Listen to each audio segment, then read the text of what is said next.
शुभ विवाह या मालिकेच्या आजच्या गुरुवार 11 एप्रिलच्या एपिसोडमध्ये आपण पाहू की रागिनी आणि आजी भूमीला सांगतात की उद्या गुढीपाडवा आहे. महाजनांच्या घरात गुढीपाडवा मोठ्या प्रमाणात साजरा केला जातो. सगळी सूत्र तुझ्या हातात घे, तुझ्या 2 बहिणींना हाताखाली घे. हे ऐकून मानसी विचारते, आई म्हणजे आम्ही दोघींनी भूमिताईचं ऐकायचं ना? आजी म्हणते, हो तिचंच ऐकायचं. हे ऐकून पौर्णिमाला खूप राग येतो. आजी सांगते, आपल्या इथे गुढीपाडवा खूप मोठ्या प्रमाणात साजरा केला जातो. गुढीपाडव्याच्या दिवशी महाजन गारमेंटची सुरुवात झाली होती, त्यामुळे आपल्या कंपनीत आणि घरी गुढी उभारली जाते. आपल्या सगळ्या कर्मचाऱ्यांना बोनस दिला जातो, पंचपक्वान्ने दिली जातात, मोठा उत्सव असतो. त्यामुळे भूमी तू सगळी तयारी करून ठेव. आकाशच्या रूममध्ये कपाटावर एक बॅग आहे, तेथे पारंपरिक शेला आहे, फेटा आहे, तो काढून ठेव. चांगला स्वच्छ कर, उद्या आकाश तोच घालेल. भूमी हो म्हणते आणि आकाशच्या रूममध्ये फेटा आणि शेला घेण्यासाठी निघून जाते. तेव्हा आजी म्हणते, उद्या खरंच आनंदाचा दिवस आहे, उद्या खरी गुढी उभारली जाईल. हे ऐकून रागिनी विचारते, आई असं का बोलतेस की खरी गुढी? आपण तर दरवर्षी गुढीपाडवा साजरा करतो ना? तर आजी म्हणते, दरवर्षी तू गुढी उभारते ना, पण आता 6 वर्षानंतर आकाश गुढी उभारेल, महाजनांचा खरा मालक. हे ऐकून पौर्णिमा हसू लागते. तर रागिनीला खूप राग येतो. ती मनातल्या मनात विचार करते की या घराची, या संपत्तीची खरी मालकीण मी आहे. रागिनी, आईला काही वाटलं तरी फरक पडत नाही. आता हे सगळं मी माझ्या हातात घेणार आहे, खरी मालकीण मीच बनणार आहे. इकडे मानसी पौर्णिमाला म्हणते, ताईला काही आठवत नाहीये, त्याचा फायदा घेऊ नको, ताईला त्रास देण्याचा प्रयत्न करू नको. तर पौर्णिमा म्हणते, मी देणार. लहानपणापासून आजपर्यंत ताईने मला जो काही त्रास दिलाय त्या सगळ्यांचा हिशेब मी चुकता करणार. हे ऐकून मानसीला खूप राग येतो. तेव्हा पौर्णिमा म्हणते, आणि तू मला अडवण्याचा प्रयत्न केला तर मी ताईला जाऊन सगळं खरं सांगेल, मग तिचं काय होईल हे लक्षात ठेव. मानसी म्हणते, प्लीज असं काही करू नको. पौर्णिमा खूप खुश होते. इकडे भूमी आकाशच्या रूममध्ये येते आणि कपाटावरील बॅग काढण्याचा प्रयत्न करते, परंतु ही बॅग खूप उंचावर असते. ही बॅग काढताना भूमीचा तोल सुटतो, ती खाली पडणार. इतक्यात आकाश तिला सावरण्याचा प्रयत्न करतो, पण दोघेही खाली पडतात आणि कपाटावरील बॅग चक्क आकाशच्या पायावर पडते. आकाश जोरजोरात ओरडू लागतो. भूमी खूप घाबरते. थोड्या वेळानंतर डॉक्टर येतात.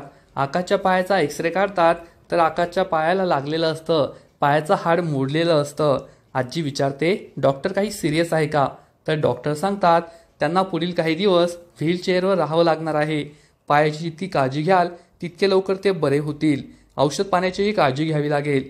असं म्हणून डॉक्टर तेथून निघून जातात. भूमी रडू लागते. आकाश विचारतो, भूमी तू का रडतेस? तर भूमी म्हणते, सगळं माझ्यामुळे झालंय. तू मला वाचवायला आला आणि तुझ्या पायाला दुखापत झाली, मला माफ कर, आय एम सॉरी. असं म्हणून भूमी ढसाढसा रडू लागते. इकडे रागिनीला खूप आनंद झालेला असतो. ती पौर्णिमाला म्हणते, पाहिलंस का, मी काहीच केलं नाही आणि सगळं माझ्या पथ्यावर पडलं. जशी काल मी मीटिंग हँडल केली तशी आता गुढीसुद्धा मीच उभारणार. मी महाजन गारमेंटची एकमेव मालकीण, सगळं मीच करणार. हे ऐकून पौर्णिमाला खूप राग येतो आणि ती म्हणते, 1 नंबरची स्वार्थी बाई, फक्त स्वतःचाच विचार करते. अभिजित ऑफिसला जात असतो. तेवढ्या त्याला दिसतं की घरी पोलीस आले आहेत आणि तो खूप घाबरतो. इकडे भूमी रडत असते. आकाश तिला म्हणतो, भूमी प्लीज रडू नको, तुझ्यामुळे काही नाही झालंय, स्वतःला दोष देऊ नको. तर भूमी म्हणते, सगळं माझ्यामुळेच झालंय. आकाश तिला म्हणतो, आता तू येथून संध्याकाळ जाणार, मग माझी काळजी कोण घेईल? मानसी म्हणते, हो ना जिजू, आता काय होणार, आजीला होत नाही, आई दिवसभर ऑफिसमध्ये जाणार, माझी आणि अथर्वची परीक्षा आहे, मग तुमची काळजी कोण घेईल? तेव्हा ताईने 24 तास येथेच राहायला हवं. हे ऐकून भूमीला मोठा धक्काच बसतो. भूमी म्हणते, पण बाबांचं काय? तर आजी म्हणते, मी माधवरावांशी बोलेल, तू नको काळजी करू.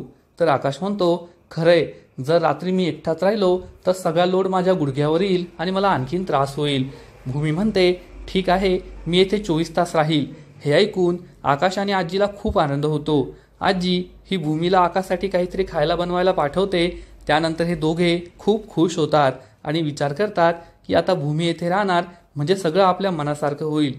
दोघेही आनंदात असतात. इकडे अभिजित रागिनीला म्हणतो की पोलीस आले आहेत, त्या आकाशने माझ्याविरुद्ध पोलीस कंप्लेंट केली आहे वाटतं, आई मला वाचव. तर पौर्णिमा म्हणते, अभिजित जर आता यांनी तुला वाचवलं नाही ना तर पोलिसांना सगळं खरं खरं सांगून टाक, याही तुला सामील आहेत. रागिनी चिडून म्हणते, गप्प बस, मी वाचवेल त्याला. भूमी ही आकाशसाठी छान छान पराठे बनवते. तेवढ्यात पोलीस तेथे येतात आणि सांगतात की आम्ही एका महत्त्वाच्या केससाठी आकाशला भेटायला आलोय. भूमीला मोठा धक्काच बसतो. तर इकडे आजी ही आकाशला म्हणते, हे काय होऊन बसलंय? 6 वर्षानंतर तू गुढी उभारणार होतास, आता तुझ्या पायाला लागलंय, आता काय करायचं? आकाश म्हणतो, जाऊ दे ना आजी, आपल्यासाठी जास्त महत्त्वाचं आहे की भूमी येथे 24 तास राहणार आहे. आई योगेश्वरीने जे केलं ते चांगलंच केलं. तेवढ्यात रागिनी अभिजितला घेऊन तेथे येते आणि आकाशला म्हणते, आकाश, मी अभिजितला शिक्षा देईल, पण तू त्याच्याविरुद्ध पोलिसांमध्ये का तक्रार केली आहे? पोलीस तक्रार मागे घे. आकाश म्हणतो, आत्या, मी असं काहीही केलेलं नाहीये. पुढील एपिसोडमध्ये आपण पाहू की पोलीस सांगतील की समुद्रात बोटचा जो ब्लास्ट झाला होता त्याबद्दल आम्हाला महत्त्वाचे पुरावे मिळाले आहेत. हे ऐकून रागिनीला मोठा धक्काच बसेल. तर भूमी म्हणेल, मला सगळं आठवतंय, मला सगळं माहिती आहे, आणि ती रागिनीकडे वाकड्या नजरेने पाहणार. त्यामुळे रागिनीला मोठा धक्काच बसेल. मग भूमीला सगळं आठवतंय का? भूमी स्मरणशक्ती गेल्याचं नाटक करते का? हे तर येणाऱ्या एपिसोडमध्ये कळेलच. परंतु तोपर्यंत शुभविवाह या मालिकेचे अपडेट्स सर्वात आधी जाणून घेण्यासाठी चॅनलला सबस्क्राईब करायला विसरू नका. धन्यवाद. शुभविवाह या मालिकेचे